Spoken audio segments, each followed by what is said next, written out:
In a corner of a deserted adobe shed, covered by the accumulated dust of many years, rest two old, battered trunks. Not far away, deserted and all but forgotten, rest the bones of a man. The tombstone lies flat in a field in California. But the gentle climate has done little to weather the stone, and the legend is there for all to see.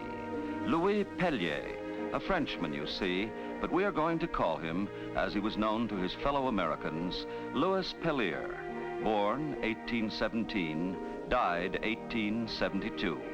A man who sleeps in the soil he loved, and two old battered trunks. This is our story.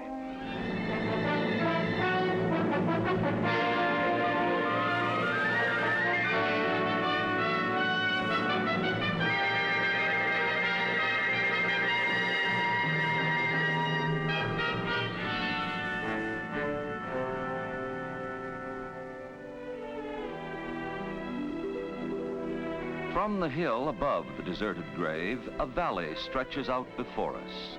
This is the famed Santa Clara Valley, opening out from the south end of San Francisco Bay. Near the center of the valley is San Jose, first capital of California, and its oldest city. Stretching out from the city as far as the eye can see are the immense fruit orchards. This is the spring of the year, and the fruit trees are in full bloom, bearing the promise of a fruitful year.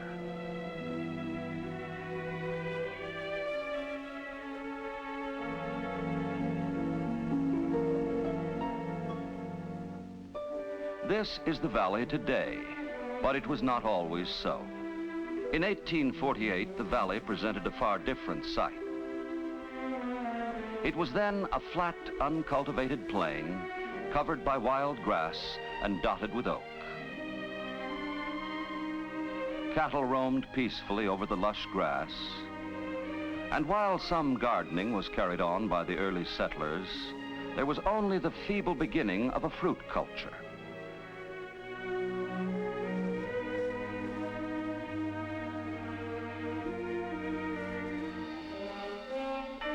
Then, in this year, 1848, a thing happened that was to change the life in the valley. Up to the north, gold was discovered. Gold in the earth of California. Gold, the lustrous metal that has changed the lives of men and the destiny of nations. Gold in California.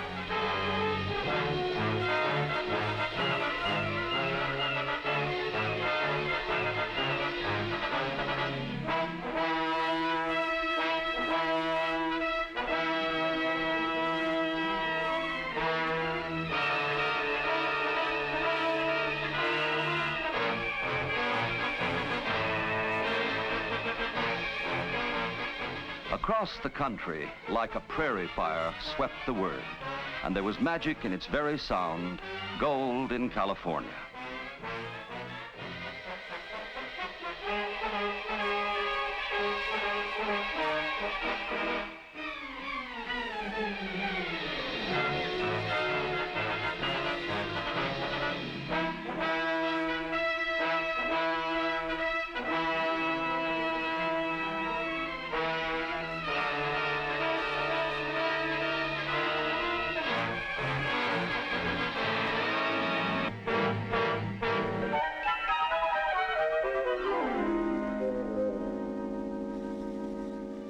Across the Atlantic to Europe and around the world rode this phrase that quickened the pulse of all men, gold in California.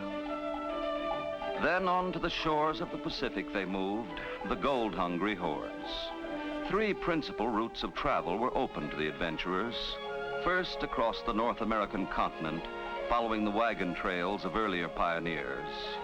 Across the endless prairies, the steep slopes of the Rockies, the biting alkali of the deserts.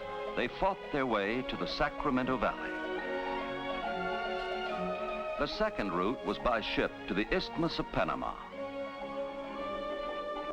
Then across the disease-infested jungles of Panama to the port on the Pacific side. From there, if they were fortunate enough to get passage, by ship again to San Francisco. The third way was the long, tortuous trip around the Horn. Endless days of sailing through some of the foulest weather in the world. Up the coast of South America toward California sailed every type and design of ship that could be pressed into service. From every walk of life came the adventurers, and one of these was a wanderer who had left France to see the world. He worked for a time in South America, but when he heard of the discovery of gold, he was off again by ship to California. The name of this man was Louis Pellier. San Francisco, focal point for the gold seekers in the unforgettable year of 1849, was a wide-open, rip-roaring boom town. The miners who made a lucky strike found gold easier than water, and they let it slip through their fingers just as easily.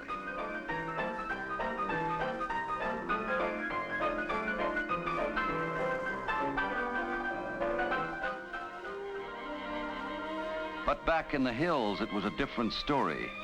Caught in the dead of winter, men were paying with their lives for a few ounces of dust. Suffering the hardships without finding any of the rewards, Louis Pellier soon decided that this was not for him.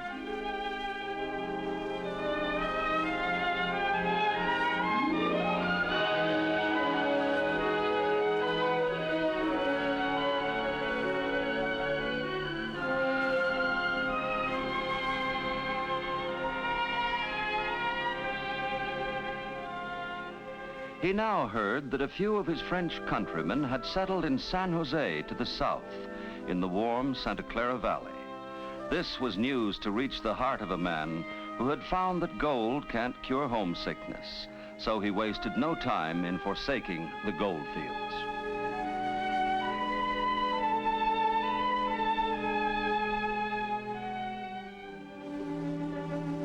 This was the last time that Louis Pellier was to travel. He had come home. In San Jose, he found what he had been seeking. The climate was gentle and the earth was good. So, like his fathers before him, he turned once more to the soil.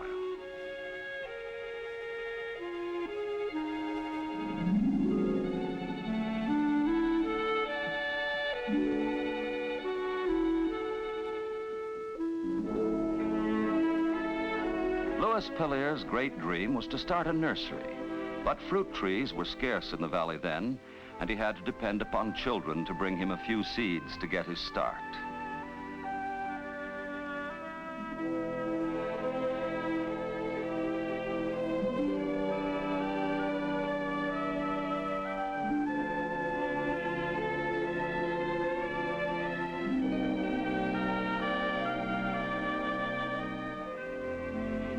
Yes, this country was much like his native France, but there they had centuries of planting behind them. Here they were only beginning. In 1853, Louis Pellier's brother Pierre worked with him for a time, but soon became restless and decided to return to France to fetch back a wife. Louis, seeing Pierre so determined to return home, took advantage of the opportunity and prepared a list of the various plants and fruit trees native to France that might be grown in this new land. Among them was a variety of French prune called La Petite Dagen. Would a handful of the precious living cuttings of this fruit survive the journey to the New World? For 3 years, Louis Pellier waited while Pierre made the long trip back to France. Waited while the plants were gathered and carefully packed in 2 strong trunks, and then across the long stretches of the Atlantic, by rail across Panama, north on the tortuous, infinitely slow journey up the Pacific. And he waited while the trunks rested at last on the docks at San Francisco, always with the chance that any accident might destroy them, even as their journey was about to end. 3 years, 9,200 miles.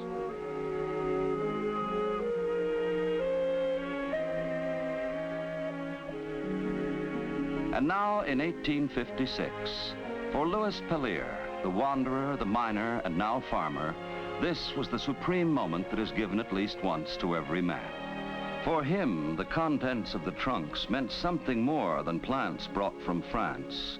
This was new life brought from the old world to this land that was now his home.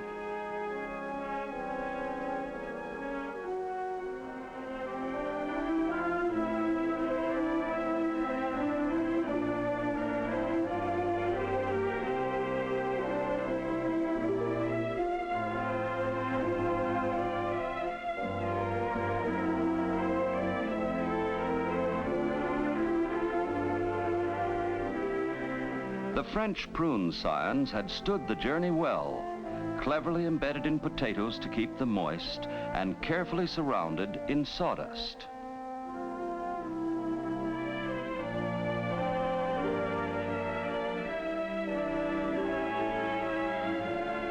Louis Pellier grafted the French prune scions to the rootstock of the wild plum tree and introduced the French prune to California and America.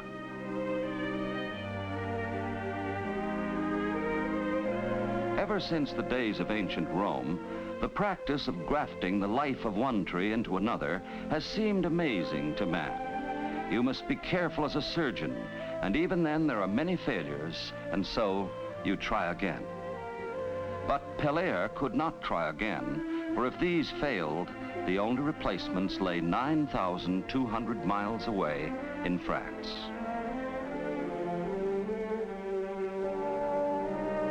With infinite care, he calmly worked on. On the skill of this man's hands rested the future of a great industry, food for a growing nation.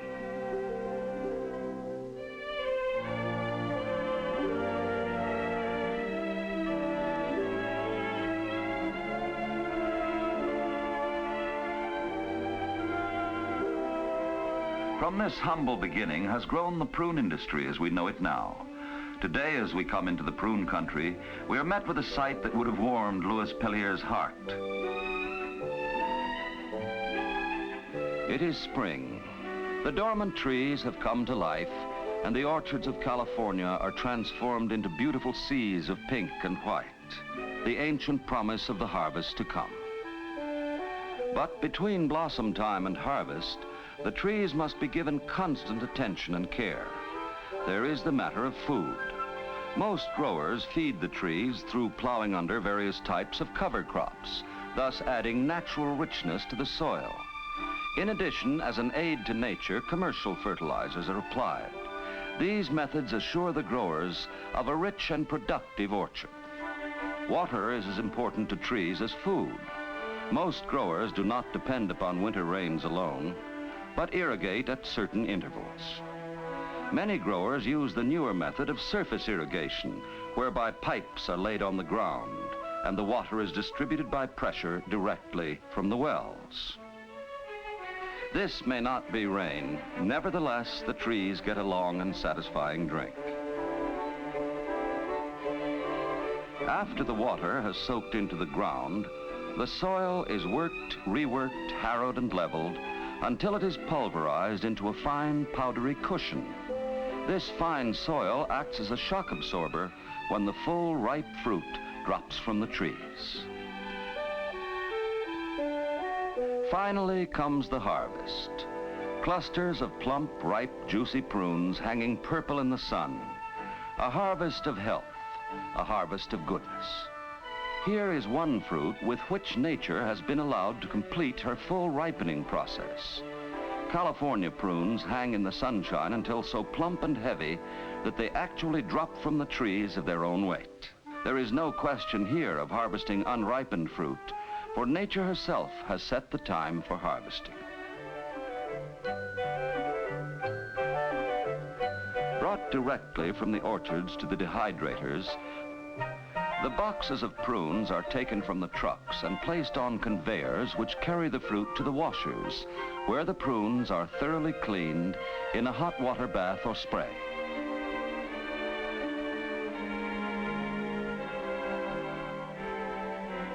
From the cleansing bath, the fruit is spread on trays which are automatically stacked prior to being placed in the dehydrator for the curing process. Much of this automatic equipment was developed by engineers employed by the Sunsweet Cooperative. In reality, the prunes at this stage are still fresh plums. When the moisture has been removed and the plums have been properly dried, then they are prunes. All prunes are plums, but all plums are not prunes. Prunes are a very special variety of plums that can be dried without fermenting, and in a very real sense, they are not prunes until they have been dried. To remove the moisture, the stacks of filled trays are then placed in the dehydrator, a modern improvement of former drying methods. Here, under carefully controlled conditions of temperature and humidity, the prunes are perfectly cured in from 18 to 24 hours. When the curing process has been completed, the trays are removed from the dehydrator, the prunes are taken from the trays and fed through a conveyor into large bins. Here, during a short period, they undergo a sweating process which equalizes the remaining moisture in the fruit and gives the entire lot an even, uniform texture and appearance. The cured fruit is now trucked from the dehydrator to a packing house.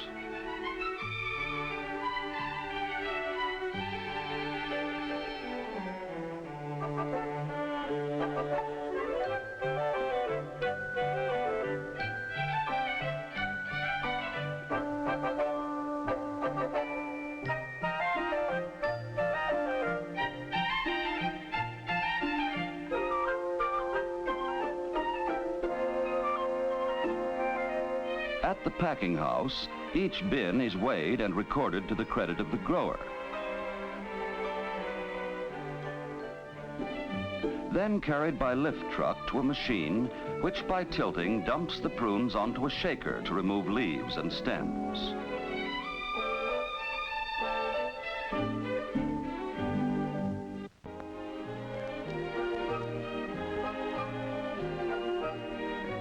An elevator then carries the prunes to a grater where they are automatically sorted by size. To facilitate the passage of the prunes over the grater, this machine mechanically spreads the prunes evenly along its length. This process is a good example of the highly mechanized procedure used throughout. Handwork is reduced to a minimum, and efficient mechanical methods are used wherever possible. Prune sizes are based on the count per pound, and constant check on the accuracy of the grading is maintained by an operator who frequently weighs sample lots and physically counts the number of prunes per pound.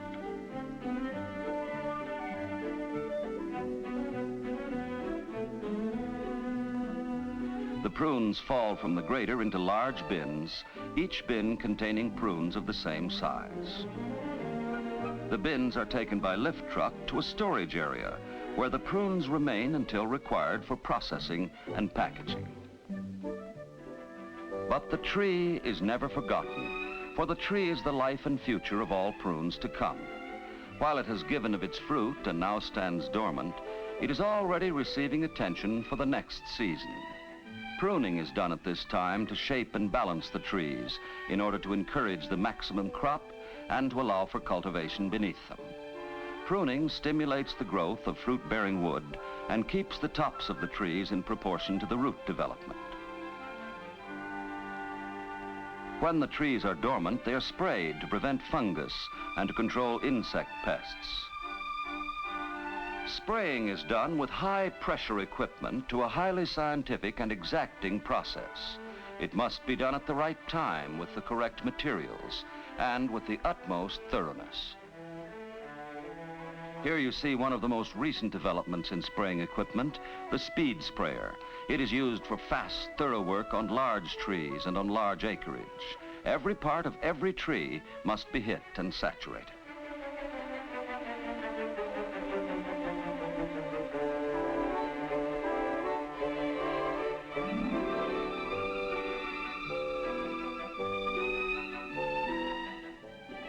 Back in the packing house, the fruit, already graded, is taken from storage and spread on belts.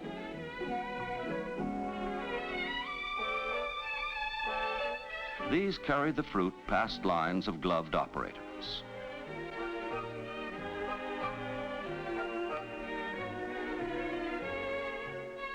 Here, Sunsweet prunes receive a thorough and careful inspection to make certain that only the highest quality fruit is packaged. After inspection, the fruit is passed through a continuous flow of hot water in an ingenious revolving washer. Before the prunes are packaged in visible bags or cartons, they are again thoroughly heated with boiling water. This cleanses and sterilizes the fruit and makes it easier to pack. It is at this point that Sunsweet prunes get the special tenderized treatment that make them quicker cooking and better eating. This process employs only heat and moisture scientifically applied. Nothing is added to the fruit, nothing is taken away. After the prunes have been tenderized, they receive another inspection by gloved operators just before they drop through the stainless steel chute which carries them to the packaging line. Science plays no small part in the processing of prunes. In the laboratory, the fruit is continually checked for tenderness, quality, and sugar content. The laboratory is not only concerned with the fruit itself, but new packaging materials are continually tested, and new technical processes to improve the good keeping qualities are under constant study. Every step of the progress of the fruit, from orchard to package, is subject to continuous laboratory check. Meantime, the cartons are being prepared. Automatic machines open, shape, and line the cartons and send them on in a continuous line.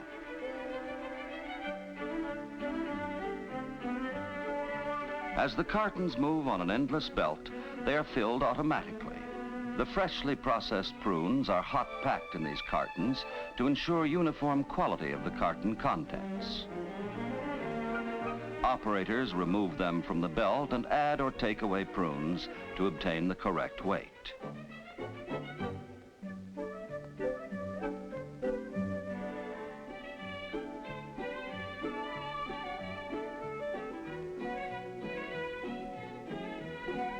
As the cartons travel along, the fruit is gently and automatically pressed down to proper level. The cartons now go to the sealing machine where the top is closed and sealed tight. Then the foil wrapper is applied and also sealed tight. Thus, threefold protection is provided for the fruit. First by the carton interliner, next by the carton shell itself, and third by the insulating aluminum foil wrapper. Here they come, gleaming foil-sealed cartons of top-quality California prunes, packed in cases and ready to be shipped to the markets of the world.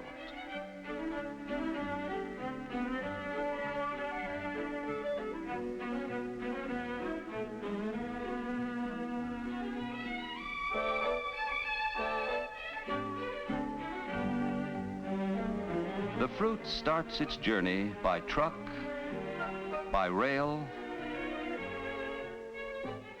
and by ship. Throughout the world, wherever you go, Sunsweet prunes contribute to the enjoyment and health of everyone. For older folks, regularity.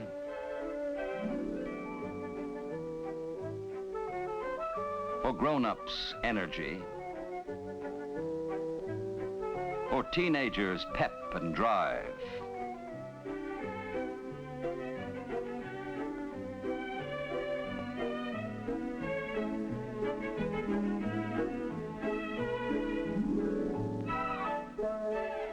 For children, vitamins. This American breakfast tradition is delicious when served with a little cream, or with a dash of lemon, or for that matter, just sitting pretty in their own juice. For serving with meat, spiced and pickled prunes, or prune pie, a tempting, healthful dessert. Prune whip is another famous American dish, the perfect dessert for a perfect meal. Here is another treat, 7-day prune cake. It gathers moisture as it stands and keeps for a full week without loss of flavor. So ends the story that began when to a valley rich in promise but poor in skill and knowledge came a man of genius. Louis Pellier started out to find adventure. He came to California to seek his fortune, to hunt for gold.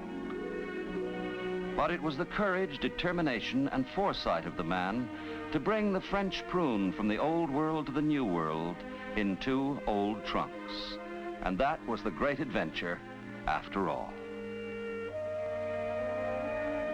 2 trunks and a man. If somehow today Louis Pellier could be called from his forgotten grave and reunited with his trunks, he would find that in following the call that was heard around the world, gold in California, he had been a success far beyond his fondest dreams. For the prune industry which he established soon began to pour a golden flood into the state, which continues today, long after the gold rush of '49, to pour its golden millions into California. Riches from the soil that not only sustain thousands of happy, prosperous farm families in the fertile valleys of the state, but enrich the diet and add to the good eating of fruit-loving families around the world.